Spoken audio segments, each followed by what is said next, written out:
So I suppose we'll go ahead and do a little bit of an early garden walk this year. It's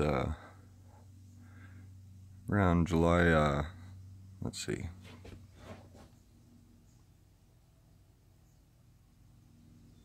July 23rd, 2017. And we'll walk out into my little garden here and see what we got growing this year. This is south facing. I'm facing south here. I've done a couple of these before. This is the garden's third year. You can see I got a pretty good variety of stuff going on out here. Full out polyculture, so it looks a little weedy.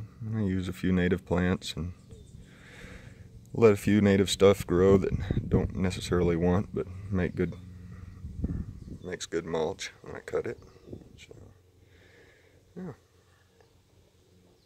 Had a particularly dry early summer this year, and it killed a few things just as I was planning. That was actually a pretty good lick. Knocked down my genetic base to something that can handle a little bit of that. So here we go. Front pathway on the south side of the house here. Gets really dry in here. Just mulched this lately. Some straw. There's mullein I got growing out here. It's gonna go to seed this year and hopefully make a whole bunch of ground cover next year. Iris, native, I think that's a Utah big grass, and the one tomato I have growing this year back there behind it. My little front yard bird bath doing well. Lettuce, back here in this little wet spot, protected wet spot under that rock, there's some mint growing. It didn't come out till late this year. Got a red Russian kale that went to seed this year. Got a bunch of seed off of that.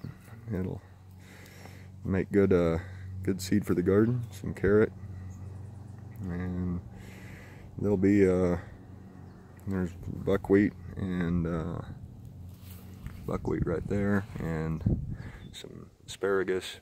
Two lonely asparagus plants doing really well up here, the older ones. Nasturtium. And of course clover and alfalfa growing in the pathways. They do pretty good. Let's see where to first. There's that lace bark pine.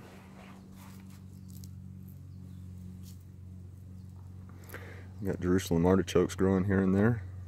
Nice little seating area right there, overlooking the hugelkultur. Egyptian walking onions growing here and there. There's a Pixwell gooseberry that's actually doing pretty good for the gooseberries. Around here, the deer hit them pretty hard. And deer really like them gooseberries, but they keep their attention off my other stuff. So, and I've got some lamb's quarter mixed in here and there. It's just native lamb's quarter. Tastes pretty good.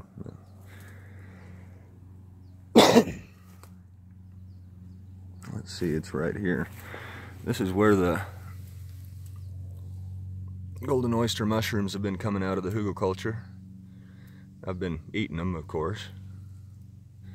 That's where they grow out at for the most part right now. Hopefully they'll spread all throughout this thing, and couple of years here I'll have quite a good excess of oyster mushrooms. There's a lonely and pathetic and grasshopper chewed Siberian pea shrub. Over here I got some squash going with the lettuce, and I find this to be a pretty good ground cover. Chop and drop mulch. That's a very young western dock. There's another lace bark pine in there, really young one. Here's a pawpaw. A few of those made it through the winter. they'll grow anyway. Some horseradish. More of that Western Dock. You can see how I cut it back whenever it starts to go to seed. More iris over here. And a freshly transplanted Egyptian walking onion. Of course, sunflowers. You gotta have your sunflowers, right?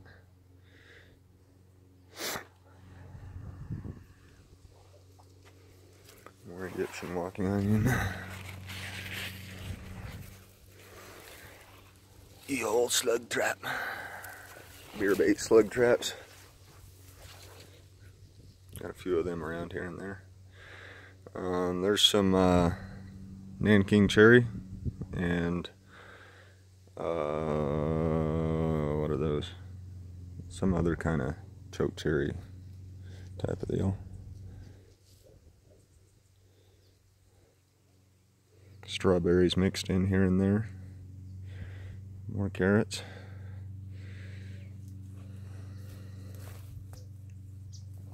In this bunch over here we got some rhubarb in there. And over there by the fence there's a hardy kiwi. Most of my hardy kiwis died this year actually. I think it got too dry for them. I should have watered more to keep them alive, but oh well. If it ain't tough enough to do it here, I'm not really all that concerned about it.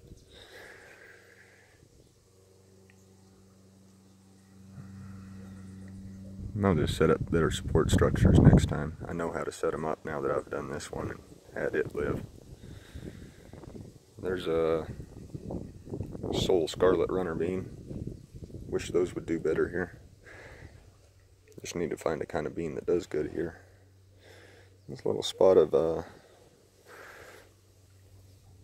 whatever you call them. Most people would call them weeds. I like to eat them. And lettuce, that spot does pretty good. The soil under here has been getting better. There's still bad spots, of course, but there's a Western Dock in there that's been cut back real hard. It will come back. Those are tough plants. More nasturtium and looks like probably buckwheat in there. And the edges of this path are planted out with Egyptian walking onion, and oats pretty regular come up through there. There's another gooseberry of some kind, or currant, I'm not sure which.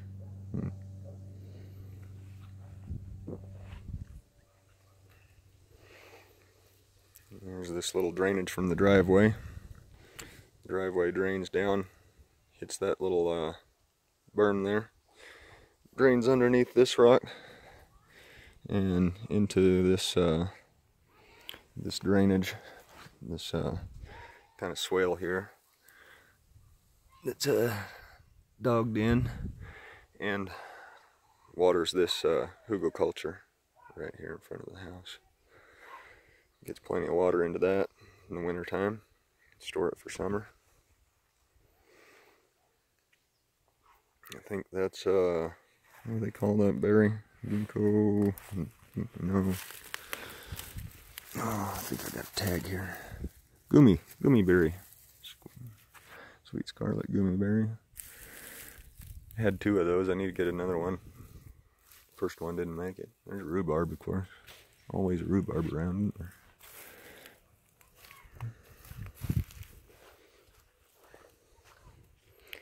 A little bit of detritus from seed picking.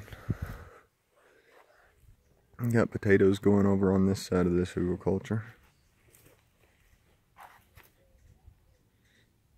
Some more Western Dock. There's that tomato we started out with. I've been doing this to keep the bird bath in water, and I'm trying to keep trying to get some duckweed growing in there too, just for using up some nutrients and whatnot. And that side of the house is the resource pile. That's not anything that we need to show off on video, I guess. Not too pretty anyways. And I tried to plant a hardy kiwi over along this fence, kind of right in there between these two trees, but I did it in midsummer and it didn't work at all. That one died quick. There's a little beehive type of structure that I tried out. I don't know whether it's going to work or not. Here's an apple. Oh yeah, there's another apple in the front yard. A couple apples up there somewhere. And horseradish, strawberries. This was, well, heck, it still is. It's trying again. These things are tough, man. This is like the 4th time this year this thing has put on leaves. 4th or 5th time this year that this hardy kiwi has put on new leaves. So I'm thinking if I get them out into a better arranged spot, then they'll do all right. I've been watering this pretty hard as well as getting good rain. This is the poor ought to be beat to death apple tree, multi-graft apple over here. I need to get some grasshopper control in here too, pretty bad. Wow. Yeah, I dropped most of that tree on this little apple tree. That elm, that Siberian elm right there, I dropped most of it onto this apple tree. That's why it's so... Yeah. I probably need to work on my grafting skills.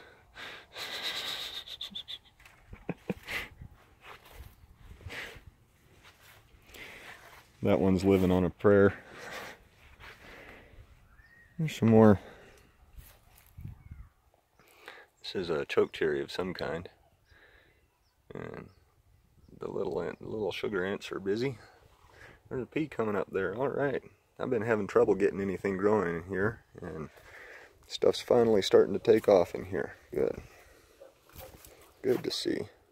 Try and keep the ends of the logs covered up. I just covered these up the other day. Threw some dirt over them and then put the mulch over top of them. There's another cherry. Another cherry. Another cherry. That one's a purple choke cherry. This one right here. That's going to be those purple choke cherries are really good. Need to move that one away from the house. Man, this hugelkultur goes on back here. I've been working in this area. I'm digging out a trench for a gray water system. And it turned out to be a pretty big challenge to dig that out. The rest of that dirt's going to go right here into this new hugelkultur on the edge of this one. This is Liberty apple. There's my mushroom log prep station. Just set the logs up on top there. It's getting used for other stuff right now, but whatever. This is a mulberry, vining mulberry. Eventually there's going to be a little pagoda over this, pagoda over top of all this. And this will be a little sitting area out here. And those vining mulberries, that one that I just showed you and that one over there will climb up over the top of it. Another little hugelkultur here. With some squash and some nasturtium and some, yeah, whatever growing in it. It's got those mushrooms seeded in it as well. Siberian pea shrub. Hollyhocks. Need to get them hollyhocks spread around. Actually, it don't look like they made much seed this year. I may have to bring in some fresh hollyhocks from Mom's house. And potatoes and squash going in this hugelkultur. They did pretty good this year for what they're doing. Those are all direct seeded squash. All my squash was direct seeded this year. And I doubt it'll make much, but it's there. So that's something. But I spent a lot of time digging out this compost pile. And I needed to dig this trench all the way back to the back of the house over there. And just digging out this nice loose compost pile over here wore me out, so I ordered a mini excavator. Figure it'll be handy around the house here too. So that'll be coming soon. I'm also planning on building some greenhouses around here, and I'm going to build a climate battery into those. I went to Colorado Rocky Mountain Permaculture Institute's 2017 greenhouses course, and I had a really great time. That was a lot of fun, and I learned a lot, and just a really impressive course. That boat will eventually sit on top of one of these hugelkulturs or grow up into a tree. I'm not sure which. We'll see what happens and how much the city complains when I do it. But so yeah, that's how the garden's doing this year. I did let it suffer a bit. I'll be nicer next year when I've got my good genetics sorted out. So, oh, yes, of course, there's the dog's got to be in the video. Yep. I hope you enjoyed and have a great day. Huh? Huh? You wanna come over here? You wanna come over here? Yeah? Yeah? Yeah? Yeah? Yeah? Yeah? Yeah? Yeah?